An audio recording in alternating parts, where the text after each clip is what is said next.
Hello everyone, জীবনে তো অনেক ধরনের সার্কিট সলভ করছেন। আজকের এই সার্কিটটা একটু সলভ করবো। দেখেন, আমাদের এখানে লেখা আছে 3 ওহম রোধের একটি তার দিয়ে সমবাহু ত্রিভুজ করে, মানে সমবাহু একটা ত্রিভুজ গঠন করব করে তুল্য রোধ নির্ণয়। তাহলে এই ক্ষেত্রে প্রথমে তো এখানে আরেকটু জিনিস আমরা অ্যাড করতে পারি, সেটা হচ্ছে সমবাহু ত্রিভুজ গঠন করে এটার যে কোনো দুই বিন্দু, দেখো যে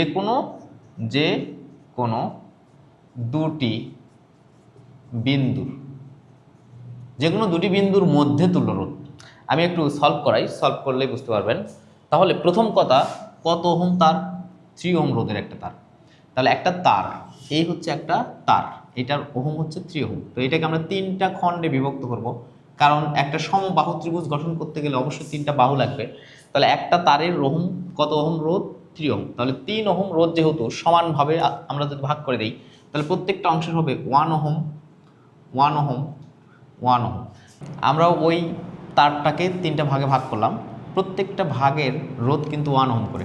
তাহলে আমরা এখন এইটা দিয়ে, এই যে একটা বাহু, দুইটা বাহু, তিনটা বাহু দিয়ে আমরা একটা ত্রিভুজ দাগাই দিলাম, সমবাহু ত্রিভুজ, অবশ্যই সমবাহু ত্রিভুজ। আচ্ছা, এই মাঝখানে আমাদের রোধ হবে, এই মাঝখানে হবে রোধ। তাহলে রোধটা 1 ওহম করে দিয়ে দিব, কারণ প্রত্যেকটা অংশের কিন্তু 1 ওহম করে রোধ। তাহলে এটা 1 ওহম, এটা 1 ওহম এবং এটা 1 ওহম। এখন প্রশ্ন হচ্ছে, এইটার তুল্য রোধ নির্ণয় করতে বললে অবশ্যই দুইটা প্রান্তের ক্ষেত্রে করতে হবে। এই যে কোনো দুটি বিন্দুর মধ্যে আমরা ধরে নিলাম এইটা হচ্ছে এ বিন্দু এবং এটা হচ্ছে বি বিন্দু। তো এই দুইটা বিন্দুর মধ্যে আমরা একটা ব্যাটারি সেট করলাম বা কোষ সেট করলাম। এখন তুল্যরোধ করা এখন কিন্তু খুবই ইজি জিনিস। দেখেন তো, এমনিতে ত্রিভুজ দেখলে কিন্তু আমাদের মনে হচ্ছিল যে এটার রোধ কেমনি নির্ণয় করবো, তুল্যরোধ। এখন দেখেন তো, এইটা এবং এইটা, এই দুইটা কি হলো? এই দুইটা কিন্তু সিরিজ কানেকশন আছে।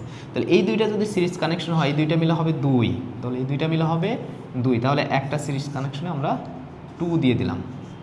ওকে, এটা হচ্ছে 2 ওহম। এবার দেখেন তো, এইটা এবং এটা কীভাবে আছে? প্যারালালি। তাহলে আমরা এখন কিন্তু প্যারালালি যদি হিসাব করি, তাহলে কিন্তু 1/2 প্লাস 1/1। তাহলে এইখান থেকে আসে কিন্তু আমাদের 1 + 2, অর্থাৎ 3/2। অতএব আরপি ইকুয়াল কিন্তু 2/3 ওহম। এই হচ্ছে সলভ। তাহলে আশা করছি সবাই বুঝতে পারছেন। ধন্যবাদ সবাইকে।